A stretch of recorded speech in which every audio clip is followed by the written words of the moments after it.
Bismillahirrahmanirrahim. Assalamualaikum warahmatullahi wabarakatuh. Para subscriber yang dirahmati dan dimuliakan oleh Allah Subhanahu wa taala. Semoga kita semua selalu dalam keadaan sehat walafiat, panjang umur, murah rezeki yang halal, selamat dunia wal akhirah, mati dalam husnul khatimah, masuk surga bighairi hisab. Amin, amin, amin, Allahumma amin. Pada pertemuan kali ini kita akan membahas hal-hal yang membatalkan puasa. Jadi ada beberapa hal yang menyebabkan puasa kita itu batal. Ini wajib kita ketahui bagi semua umat Islam dimanapun berada, karena setiap umat Islam itu wajib melaksanakan puasa Ramadan. Maka wajib juga kita ketahui hal-hal yang menyebabkan puasa kita itu batal. Mal mufattirati, apakah yang membatalkan puasa itu? Manakah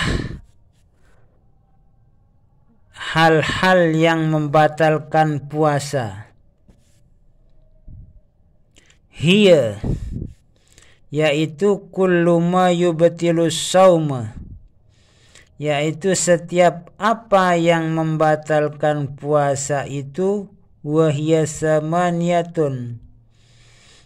Jadi yang membatalkan puasa itu ada 8 hal, 8 macam, 8 perkara. Al-awwalu, yang pertama, dukhulu syai'in ilal jawfi amdan. Dukhulu syai'in, memasukkan sesuatu ke dalam atau melalui lubang-lubang yang ada di anggota badan kita itu, amdan, dengan sengaja. Kalau kita memasukkan benda ke dalam badan kita melalui lubang-lubang yang ada di anggota badan kita itu dengan sengaja, maka puasa kita itu batal. Lubang telinga, lubang hidung, lubang mulut, lubang kubul dan dubur, itu lubang-lubang yang apabila kita memasukkan suatu benda ke dalam lubang-lubang yang kita sebut tadi itu, maka puasa kita itu batal, tapi dengan sengaja. Dengan sengaja kita memasukkannya. Kalau tidak sengaja memasukkan benda ke dalam hidung kita atau ke dalam telinga kita, maka tidak batal. Misalnya kita sedang tidur, kemudian jatuh air hujan ke dalam telinga kita, itu bukan suatu kesengajaan. Tapi kalau kita tahu bahwa air itu sedang jatuh di tempat kita yang akan tidur itu merupakan kesengajaan. Berarti puasa batal. Artinya yang kita tidak ketahui bahwa di saat kita tidur tiba-tiba turun hujan dan jatuh ke lubang telinga kita, masuk ke dalam, itu menyebabkan batalnya puasa.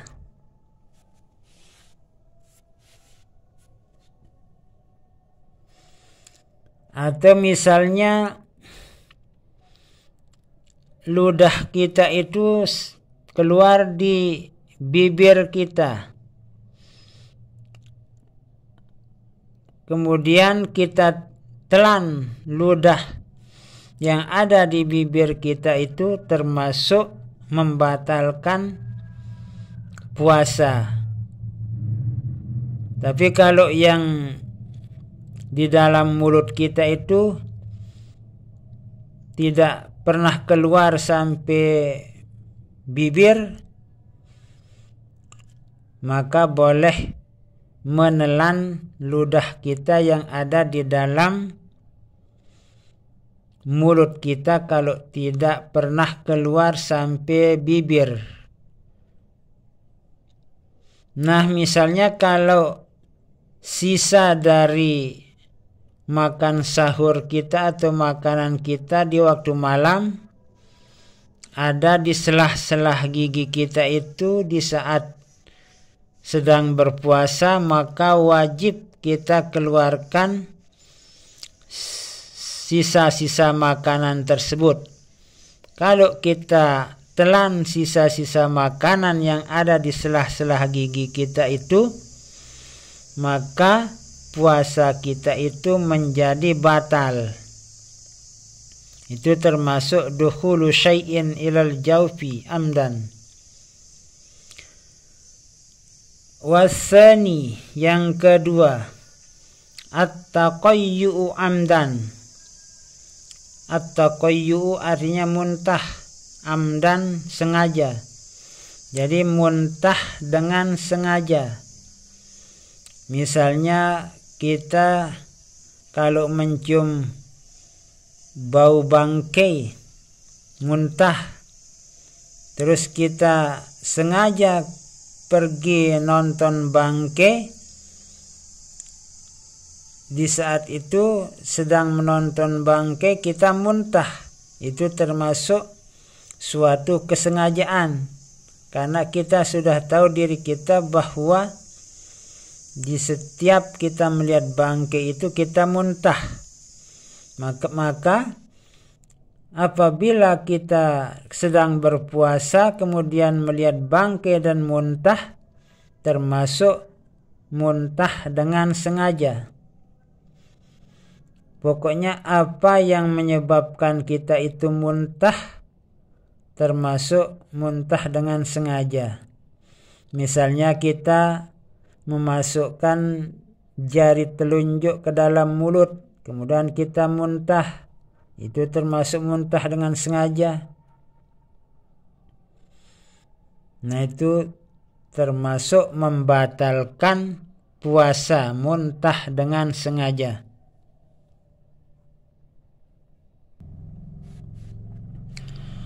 Wasalisu, yang ketiga yaitu al-haidhu. Ini khusus untuk perempuan. Haid atau menstruasi.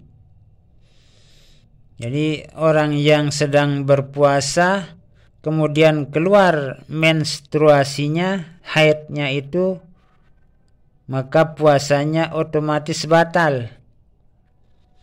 Walaupun tidak makan, tidak minum, tapi karena haid atau mens, termasuk juga puasa batal.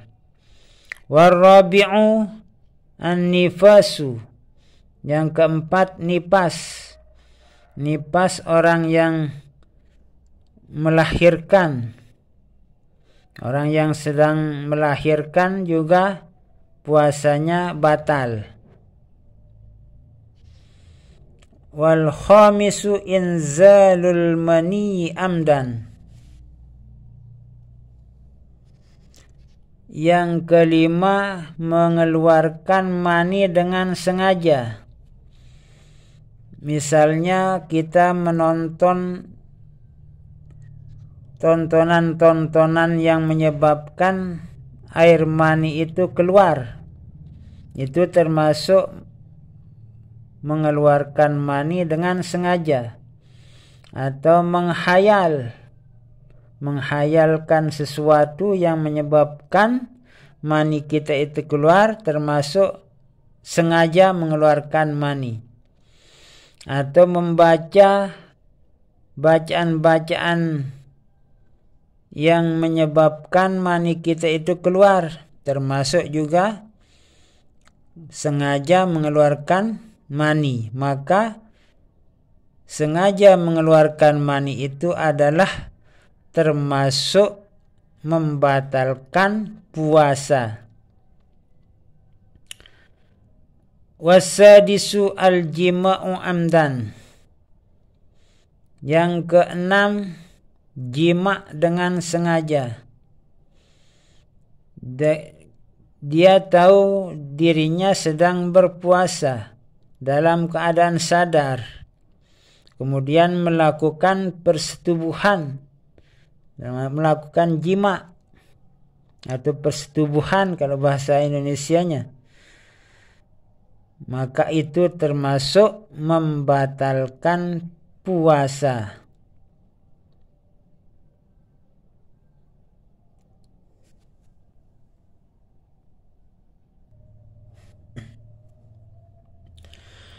As-sabi'u yang ketujuh, ar-riddatu, murtad atau keluar dari agama Islam. Jadi orang-orang yang murtad atau keluar dari agama Islam, bila sedang berpuasa maka puasanya batal, disebabkan karena misalnya kekasihnya atau dikasih uang, diiming-imingi uang atau harta, kemudian dia mau keluar dari agama Islam, maka di saat dia sedang berpuasa kemudian keluar dari agama Islam, puasanya otomatis batal. Wasaminu yang ke-8, al-jununu, gila. Orang yang sedang berpuasa kemudian datang penyakit gilanya itu, maka termasuk juga membatalkan puasanya. Jadi puasanya batal disebabkan karena gila, penyakit gilanya itu datang karena faktor apa dan apa. Misalnya karena faktor keturunan, ada gila karena pekerjaan, ekonomi, ditinggal kekasih, berbagai macam yang menyebabkan orang gila. Nah, apabila dia di saat sedang berpuasa kemudian gila, penyakit gilanya itu datang, maka puasanya itu otomatis batal. Nah, ini hal-hal yang membatalkan puasa. Ada 8 hal yang perlu, bahkan yang wajib kita ketahui dan harus atau wajib bagi kita semua umat Islam, wajib mengetahui hal-hal yang membatalkan puasa ini, agar kita tahu bahwa puasa kita itu batal atau tidak batal. Nah, terima kasih. Mudah-mudahan kita mendapatkan ilmu yang barokah, ilmu yang barokah, ilmu yang barokah. Bermanfaat ilmu kita untuk diri kita sendiri, keluarga kita, masyarakat kita. Semoga kita semua selalu dalam lindungan pemeliharaan Allah Subhanahu wa ta'ala dari segala macam mara bahaya dunia dan akhirah, agar kita selamat dunia dan akhirah, mendapat ridha dan maghfirah Allah Subhanahu wa ta'ala fid dunya wal akhirah. Amin, amin, amin. Ya Rabbal Alamin. Wallahu a'lamu bissawab. Wallahul muwaffiq wal hadi ila sabilir rasyad. Wassalamu alaikum warahmatullahi wabarakatuh.